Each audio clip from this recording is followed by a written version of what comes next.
Hello বন্ধুরা, আসসালামু আলাইকুম। তো সবাই কেমন আছেন? আমিও ভালো আছি। আজকের নতুন ভিডিওতে সবাইকে স্বাগতম। আজ আমরা যে বিষয়টা নিয়ে কথা বলবো সেটা হচ্ছে কপিরাইট ক্লেম। সেটা আপনার ইউটিউবের জন্য।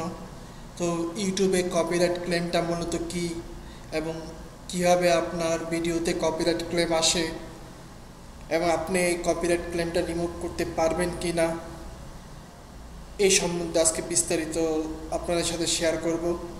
তো অবশ্যই আপনারা ভিডিওটা না টেনে শেষ পর্যন্ত দেখবেন এবং এটা যদি আপনারা ফেসবুক পেজ থেকে দেখে থাকেন তাহলে অবশ্যই শেয়ার করে দিবেন। আর যদি ইউটিউব চ্যানেল থেকে দেখে থাকেন তাহলে অবশ্যই সাবস্ক্রাইব করে বেল আইকনটি বাজিয়ে দিবেন। তো এখন আসি কপিরাইট ক্লেম মূলত কি। যারা ইউটিউবে ভিডিও বানান তাদের কিন্তু দুইটা জিনিস অবশ্যই মানতে হয়। একটা হচ্ছে কপিরাইট ক্লেম আর একটা হচ্ছে কপিরাইট স্ট্রাইক। তো দুইটা কিন্তু দুই রকম। আজ আমি আপনাদের সাথে যে জিনিসটা আলোচনা করব সেটা হচ্ছে কপিরাইট ক্লেম।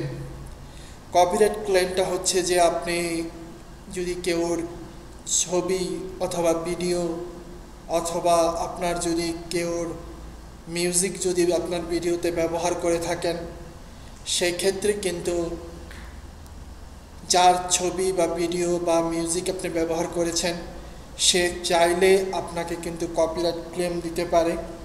ধরুন আপনি একটি গান ব্যবহার করলেন আপনার ভিডিওতে, তো সেই গানটা কিন্তু আপনার না, এই গানটা আপনি আরেকজনের ভিডিও থেকে ডাউনলোড করেছেন। সেই ডাউনলোড করা গানটা যখন আপনি অডিওর মাধ্যমে আপনার ভিডিওতে অ্যাড করবেন তখন যার গান সে চাইলে কিন্তু আপনাকে কপিরাইট ক্লেম দিতে পারে। কপিরাইট ক্লেমটা মূলত একটি সতর্কবার্তা এবং এই সতর্কবার্তা যখন আপনি বেশি পরিমাণ পাবেন তখন সেটা আপনার চ্যানেলের জন্য ক্ষতিকর এবং আপনার চ্যানেলে কিন্তু অনেক সমস্যা হতে পারে। তো আপনি এই অন্যের যে মিউজিকগুলো আছে সেগুলো কখনো ব্যবহার করবেন না। তো কখনো যদি ব্যবহার করে থাকেন এবং সেই ক্ষেত্রে কিন্তু আপনার কপিরাইট ক্লেমটা চলে আসবে এবং আপনি কিন্তু সেই ভিডিও থেকে কখনো টাকা পাবেন না এবং আপনার যে ইনকামটা হবে সেই ইনকামটা যার মিউজিক আপনি ব্যবহার করেছেন তার অ্যাকাউন্টে চলে যাবে এবং সে কিন্তু আপনার ভিডিও থেকে যে রেভিনিউটা আসবে সে কিন্তু সেটা পেয়ে যাবে।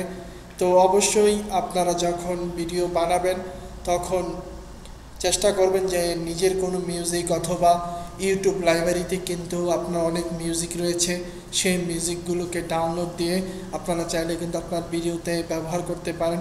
তো সেই মিউজিকগুলো যদি ডাউনলোড দিয়ে ব্যবহার করেন তো সেক্ষেত্রে কিন্তু আপনার কপিরাইট ক্লেমটা আসবে না। তো এক্ষেত্রে আপনারা ইউটিউব যে লাইব্রেরি আছে সেখান থেকে আপনারা মিউজিকটা এনে আপনারা কিন্তু ব্যবহার করবেন। এবং এখন আসি যে কীভাবে আপনারা ইউটিউবের যে কপিরাইট ক্লেম কীভাবে আপনারা রিমুভ করতে পারবেন, এটা নিয়ে যদি কোনো ভিডিও চান তাহলে অবশ্যই কমেন্ট সেকশনে জানাবেন।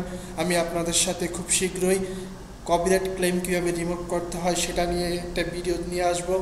তো আপনারা অবশ্যই যখন আপনাদের নতুন কোনো ভিডিও তৈরি করবেন সেই ভিডিওতে চেষ্টা করবেন সবসময় নিজের সব কিছু দেওয়ার। আপনারা যদি অন্যের কিছু দেন তাহলে কিন্তু আপনার ভিডিওতে কপিরাইট ক্লেম আসবে এবং সেটা কিন্তু আপনি চাইলে কিন্তু আপনার কপিরাইট ক্লেমটাতে রিমুভও করতে পারবেন।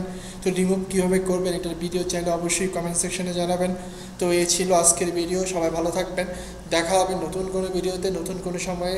আল্লাহ হাফেজ।